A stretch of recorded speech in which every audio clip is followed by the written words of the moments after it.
Hey guys, welcome back into my kitchen. I'm Chef Dean Max. Today we're going to do really simple pan roasted pork with balsamic. Awesome. We're going to throw some pasta with it, and I'll make a quick sauce with some tomatoes, and that balsamic flavor with the cooked pork. It's amazing. So stay tuned. If you're not following me, click subscribe. Give me a thumbs up if you like the video and ring that bell. Okay, and I'll see you back in a second. Okay guys, we're in the kitchen here. We've got our pan and it's getting hot. You know, while this is getting hot, and it gets hot quick with these induction, and this cast iron is a good pan to use for something like a pan saute. So here I've got a beautiful pork chop. This pork chop's got a lot of fat in it. You can see the fat in the layers there. So with this, I'm gonna wanna coat that nicely with salt all over this puppy, like that. Okay, and then I'm going to want to put a lot of pepper on there. I'm going to flip it over the other side, pepper the other side up really good. Okay, and then what I'm going to do too is I'm going to take some coriander. So I've got some coriander seeds here. Now I like to just break them in my fingers like this, so they're kind of just broken seeds. And I'm going to do a couple tablespoons full. You could skip this if you don't want. Put salt and pepper, it's fine. So this is supposed to be an easy dinner at home. Bring some pork chops home, you know, stick them on there. But coriander seeds, they eat really well whole or cracked up, so you don't have to crush them too small. Okay, and they've got a really nice flavor. So when you start your pork chop in the pan, the first thing you're going to do is put your oil. Now with this, I use a really clean grapeseed oil. Okay, in the beginning, I don't want I don't want to use extra virgin because I'll end up burning it up with this warm pan. So I want to first get the pan hot. After about a minute like that, then we put the oil in. Now we get the oil hot, and then we put in our pork. So you can see our pork here, beautifully firm, and you press it down. It's going to get a nice sear on there. Okay, so I'm going to let this cook for a second on this side. I'm going to flip it and show you what it looks like. Okay, while my pork is sauteing and getting crispy, we don't want to flip it too quick. I'm going to let this probably sit about 4 to 5 minutes on this side. Then we flip it 4 to 5 on the other. You want to get a nice caramelization. So this is balsamic pork, but we would never marinate the balsamic in there ahead of time. There's so much sweetness in balsamic that will come out, the sugar, and it'll burn the pork chop quickly. We are going to put it in towards the end and baste it with that, and that'll give us a nice, a little bit of sear on it, and that's fine, but we don't want to do it too much in the beginning because it'll burn, okay? And I'm going to show you what that looks like. So while we're waiting for that, I've got some onions here. This is an onion just cut in half, and then I'm going to do is prep some vegetables. So this, you know, this is just going to be simply some onions. I've got a few flavorful peppers that I had in my garden. These are called cachucho.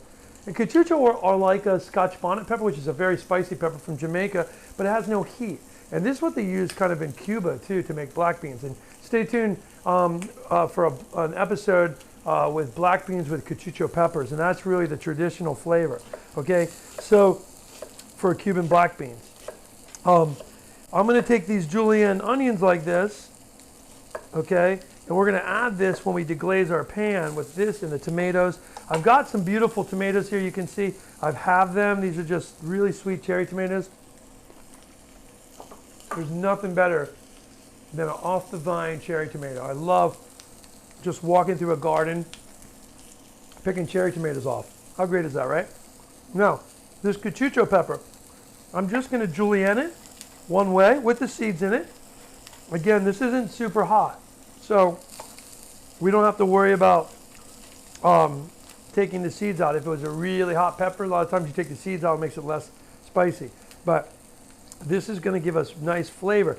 Now, you're saying to yourself, I can't get cachucho peppers, but you know what's been weird lately is that they are so popular in Central American companies, and this pepper is slowly growing in popularity in the States now. So now you're starting to see it in like broadliner grocery stores, not even fancy high-end grocery stores, but even simple ones. If not, you could use a I mean, I would just use some chili flakes if you're not going to do that. If you don't have that, that's fine. You could use chili flakes. So here we're about to that point where I've got. Let's see where we are. Yeah, see when you look at this beautiful golden pork chop on here. I'm going to move it around in here and get it all. Get the oil from the pan in there on it. Okay, but see, we've got beautiful golden color on this, and that's what we're looking for. Okay, so while that's cooking like that, I'm going to let that cook a little bit longer and sear. I'm going to add in there my my onions. Okay, so the onions we'll just stick in there because there's a lot of water in the onions, and I want to cook those out. So this is going to be a pan sauce for this pork. So you've got you're going to have the tomatoes. All of that's going to make this beautiful sauce. At the end of this, we'll have a pork chop, beautiful sauce with vegetables in it, and we'll throw a little bit of pasta, whatever pasta you want to make with it is good. We can use penne today. I'm going to use an orecchiette. But you could use really any shape. You can spaghetti, whatever. Bucatini. So the pork chop, we don't want to put the pork chop on top of the onions. We want just to cook the onions on the side. What we're looking to do is not waste any time, right? We know those onions are going to take a little time to cook. And so are the tomatoes. The tomatoes have a lot of water in them, and they're going to kind of leak their flavor out too. So what we're going to do is keep sauteing these onions, right? And then when our pork is getting about halfway there, we're gonna add our balsamic in. So we're gonna give us about 2 or 3 more minutes, and then we're gonna come back and add this balsamic in. Okay, so see you back. Okay, so it's a couple minutes later now, and we've got our onions are starting to like cook nice and get a little bit caramelized, which is beautiful. Our pork on that side is probably getting really, yeah, see how crispy that looks? Okay, now we know our pork in the center is not done, which is fine, but it's gonna get done. So I'm gonna flip it back on the other side now for a second. And then we're gonna deglaze it. Okay, so before I deglaze it, what I'm gonna do is I have some rosemary from my garden. You can use dried rosemary, fresh rosemary, or if you don't have rosemary, you don't wanna use rosemary, don't use rosemary at all. Some people don't like it. Rosemary and balsamic to me are just such a great flavor, right? So I'm gonna stir those in my onions here, okay? And next, we're gonna take our balsamic vinegar. So balsamic vinegar, and we're gonna coat it with balsamic vinegar, right? That's perfect. You can see all that beautiful steam. Can you even see me anymore? Woo! Perfect in here. I'm getting my little pork facial. Awesome. So with that, what's going to happen is that balsamic is going to reduce quickly. And you'll see what you get. Look what you get. Beautiful color, beautiful dark color on this pork chop, right? Now, what's going to happen if we just let this sit in here at this point like this? It's going to burn, right? You knew that. You said that at home. So now what we're going to do is we're going to add our peppers first, like this. I'm going to add a little bit more oil on those peppers and let those peppers just saute up for a second. So we've got our pork over here. I've got my beautiful onions and rosemary. And the peppers, we don't need to do much to those. We're just kind of sauteing them around. You can see I just move that pork chop around, move these onions around that balsamic. Now, the balsamic, you got to be careful. You don't want it to burn, right? So we're going to add in our clean half cherry tomatoes. Now, what's going to happen now is the water is going to start leaking out of these tomatoes because it's hot in there, right? And the tomatoes have a lot of water in them. So they're going to start to bubble up and steam in here. What is that going to do? It's going to create this steam environment where as the tomatoes break down, give off their water, and the water evaporates, it's going to steam this pork. So you've pan roasted the pork, now you're steaming it in its own juices and the juices of the tomato, right? And then what's going to be left at the end is a really nice kind of intensified flavored tomato with that beautiful balsamic sweetness and these nice browned onions, right? Caramelization of the pork itself. And this is all, it's really kind of a one-pan wonder. If you don't want a pasta, you don't need it. A lot of people would say, well, would you serve this in the summertime? I would just serve like a bunch of steamed corn. Have 4 or 5 years of steamed corn with some butter, and you have this, and bam, you're good. Now, we're gonna let this cook down. You can see these tomatoes. It's not gonna burn now because my tomatoes are cooking down, okay? And the water's releasing out. So, I'll see you back in a couple minutes. Okay, you guys, we're back. It's been about 4 to 5 more minutes. My pork chop now, when I touch it, it's really firm, so I feel like it's done. So I want to take that off, and I'll stick that in a bowl over here, and I'm just going to let that relax on the side. Now, the good part about doing that, you should always kind of let the meat relax, because in the center of that, if it's a little touch of rareness left in the center, as it sits there for a few minutes and steams inside and like that, it cooks it through. And that's the way to cook a piece of meat perfect, is to bring it off earlier. So now you can see all of my liquid from this tomato has cooked down and created this nice sauce. Now, I've got some orecchiette pasta here. You can see I just cooked the pasta, so it was perfectly cooked. Drained it. I have actually a little bit of pasta water. You can see this very starchy looking cloudy water, right? I'm going to add that in, okay? Because that's my pasta water. Whenever you have pasta water in there like that, it's almost like a thickener. It's going to thicken this up a little bit. It's going to bring the flavor of the pasta into this dish as well, okay?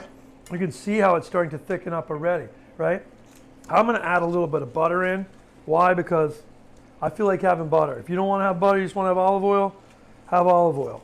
But I'm just going to put a small knob of butter in there to have this round flavor. Again, you could just finish this with olive oil, some spinach, and be done. But I'm going to go to town today. I'm going to put a little heavy cream in there too. Just a little sprinkling of heavy cream. And what you're going to see is, look at my dish now.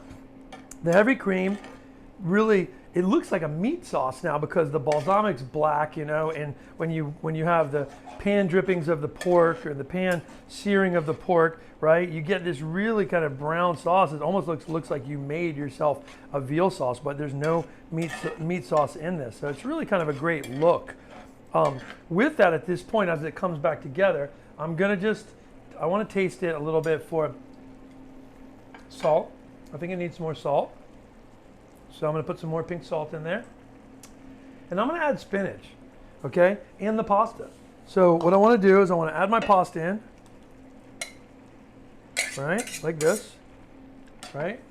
And my spinach is going to be very watery, okay? And what I want to do is just let that warm up. The spinach was just cooked. I just pulled it off. So, flavor's so good.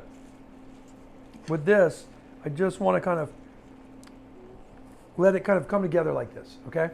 And we're going to toss it a little bit and plate this up. So here, I want to just take a spoon here and toss this around, right? And let the juiciness of that spinach come out into this brothy or saucy sauce here too. And that's it. It's done. So I can really at this point just turn off my pan, let it sit here in the residual heat, right? Spinach, I don't like my spinach cooked down to death. I like it to have some body left in it. Now, what I'm going to do is I've got some real Parmesan cheese here. I'm going to just put that in like this. Inside here, I'm going to put some. Whoa! I always do that. These microplanes they're so thin, but they're so beautiful. They make like this snow, and it gets everywhere, and it's beautiful. But you got to be careful because they kind of pop around like that so easily too. So with that, I want to just stir this in like this. So I just want to fold that beautiful Parmesan in there, right? Let it melt in there nicely, and then we're going to plate this up. Okay, we're gonna plate this up. I'm gonna do is, I'll probably just take my pork chop first. I've got this beautiful pork chop. Look at that thing, gorgeous, right? Great color, beautiful pasta with this. So I'm just gonna take my pasta. You know, and I have it really doesn't take a lot on this dish, but you get beautiful tomatoes. Tomatoes too, they're not cooked down and cooked away, so you really get kind of this onion, tomato, spinach garnish that's beautiful with this, right? I'm going to take a little bit of fresh parm on top of my dish here, like this. Okay, and then I've got some beautiful 25-year-old balsamic that I'm going to drizzle around. I keep this for my special occasions, right? And I just take a tiny drizzle of this around on my plate. It's very thick. You can see that, right? Super thick. This is balsamic that they've aged, barrel aged for 25 years. It's very expensive. This is probably 30 bucks, but you only just use a hint of it. Again, if you don't have that, you don't need to do it. So no big deal. I'm going to put a little rosemary on there for garnish right from my garden. And there we've got a beautiful pork chop, beautiful dish that we made with balsamic and the orecchiette tomatoes. Super simple. You guys can make this 20 minutes in your house, okay? So try it. Give me a thumbs up if you like this, and I'll see you back soon in Dean's Kitchen.